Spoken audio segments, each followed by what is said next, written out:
सारे मसलक के लोग अगर मिलकर एक यूनिटी बनाए, एक कमेटी बनाए, सब मिलकर, क्या भारत के अंदर 50 MP नहीं बना सकते आप? 50 तो दूर की बात, आप तहकीक कर लीजिए, अगर ये सब मिल गए तो कम से कम 90 MP बनाया जा सकता है लोकसभा में हमारे अपने।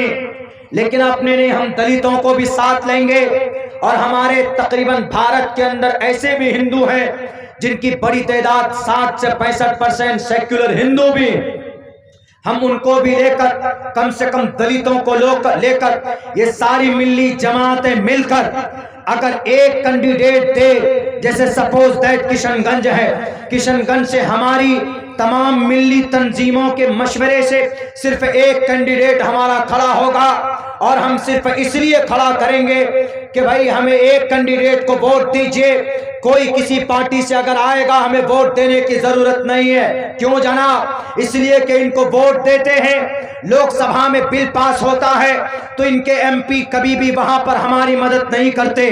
अभी कोई राहुल गांधी एक लफ्ज बोला, प्रियंका गांधी बोला, पार्लियामेंट में न बोला और न वहां पर पहुंचे तो कुछ देर के लिए पहुंचे। हमने वोट दिया नीतीश को, नीतीश के पास 12 MP, लेकिन नीतीश ने इस बिल को पास कराने में मदद की। हमने वोट दिया किनको? चंद्रबाबू नायडू को। चंद्रबाबू नायडू के पास 16 MP थे, हम उनके दुआएं करते रहे, ए नीतीश साहब हमारी मदद कर दीजिए, ए चंद्रबाबू आप हमारी मदद कीजिए। ए चिराग पासवान 5 MP हैं चिराग पासवान के, 2 MP है जयंत चौधरी के। अगर ये तीनों चारों लोग अगर अपने MP को मुखालफत में कहते कि नहीं इस बिल को पास नहीं होने देना, वोट मत करो, ये सब मिलाकर 35 होते। अगर ये 35 MP मुखालफत में वोट करते तो कयामत की सुबह तक वो बिल पास नहीं हो सकता था। इसीलिए अब मिली क़यादत, मिली जमातों के लोगों को एक प्लेटफॉर्म बनाना होगा। अरे देवबंदी मकतबे फिक्र का मसलक कुछ भी हो, बरेलवी मकतबे फिक्र का मसलक कुछ भी हो, अहले हदीस का मकतब उनका मसलक कुछ भी हो, लेकिन आप लोग मसलक के नाम पर नहीं, मिली मसले पर, समाजी मसले पर अगर ये सब मुत्तहिद होकर ज्यादा नहीं 50 सीट पर इलेक्शन लड़े और 50 सीट की वजह से हम किसी को गद्दी में बैठा भी सकते हैं और उसको कान पकड़कर उतार भी सकते हैं। इलेक्शन के अंदर पूरे 545 सीट जरूरी नहीं होते। अगर आपके पास 50 सीट होता तो आज आपको नीतीश कुमार, चंद्रबाबू नायडू के पीछे पीछे जाना नहीं पड़ता। आपके हैं इतने वोट। इसीलिए जो लोग बोलते थे कि सियासत जरूरी नहीं है, सियासत जरूरी है भारत में, नहीं तो तुम्हारी मस्जिदें तोड़ी जाएंगी। कानून बन चुका है, इसीलिए इसे जुल्म करने वाले कानून को रोकने के लिए एहतजाज से काम नहीं चलेगा। एहतजाज से कानून तब वापस होता है जब 2 साल तक बैठेंगे आप सड़कों पर और 700 लोग शहीद होंगे।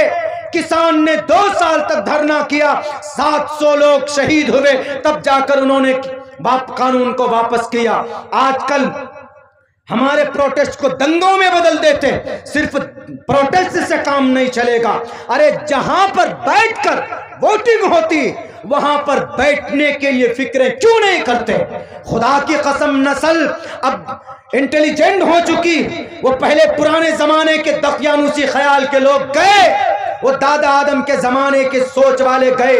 अब हमारी नई जनरेशन है, ये समझती क्या सही है क्या गलत है। अगर 50 MP आप पार्लियामेंट में भेजें तो इंशाअल्लाह जो जालिमाना कानून बनता है हम उसको रोक सकते हैं। इसीलिए मेरा एक मशवरा तमाम मिली जमातों से, आप मसलक के बुनियाद पर नहीं, आप जालिम और देश के संविधान को रोकने के लिए सियासत में कदम बढ़ाइए, लोगों को मुत्तहिद कीजिए, 50 लोकसभा सीट के ऊपर फाइट कीजिए, सिर्फ इसलिए कि हम देश के संविधान को बचाने के लिए हम ये कंटेस्ट कर रहे हैं। तो इंशाअल्लाह तबारक व तआला हमें न ज़्यादा प्रोटेस्ट की ज़रूरत पड़ेगी और ना ही ज़्यादा हमें एहतजाज और ना ही जलसे और जुलूस की ज़रूरत पड़ेगी।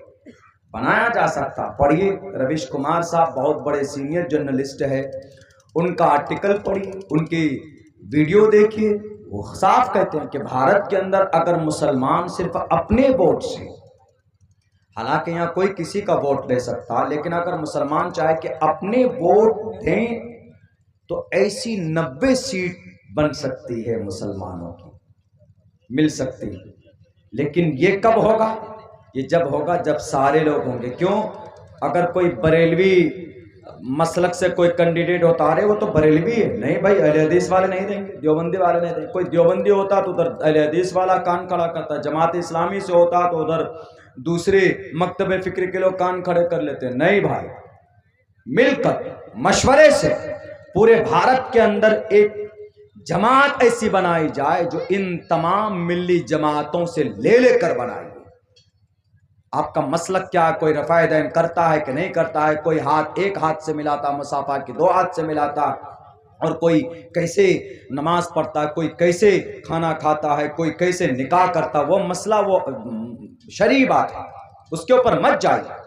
आपकी बर्बादी के जो कानून बने, आज जरा बताइए क्या मस्जिदों में बुलडोजर चलाएगा योगी आदित्यनाथ तो पूछकर चलाएगा क्या रहे अहले हदीस की मस्जिद है कि देवबंदी की मस्जिद है कि बरेलवी की मस्जिद? सबकी मस्जिद पर चले। जरा बताओ तुम दरूद पढ़ते थे कि नहीं पढ़ते थे? हर कोई जद में है ना। इसीलिए मेरे इस पैगाम को सीरियसली लीजिए। छोटा मुंह लेकिन कौम और समाज के लिए अगर इस पर अमल किया जाए तो इंशाअल्लाह बड़ा मसला, बड़े मसले का हल हो सकता। इसीलिए अब सिर्फ एहतजाज और लेटर पैड पर विरोध नहीं, मैदान पर उतरकर काम कीजिए।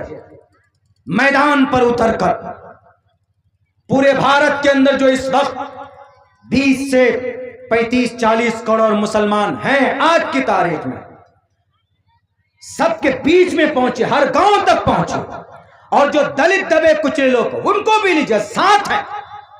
बहुत से ऐसे दलित लोग हैं जो आपसे ज्यादा जुल्म के शिकार, आपके साथ खड़े हैं। बहुत से ऐसे हिंदू हैं, बहुत से ऐसे सिख हैं जो आपके साथ खड़े हैं। मेरे भाइयों, बस मैं यही कहूंगा कि हालात बहुत खराब हैं। इन हालात को अगर इनको रोकना है, इनसे मुकाबला करना है, तो बस यही एक सूरत है कि जहां से आपके बर्बादी की लाइन लिखी जाती है उन जगह पर जाकर बैठिए ताकि जालिम के कलम को आप रोक सकें।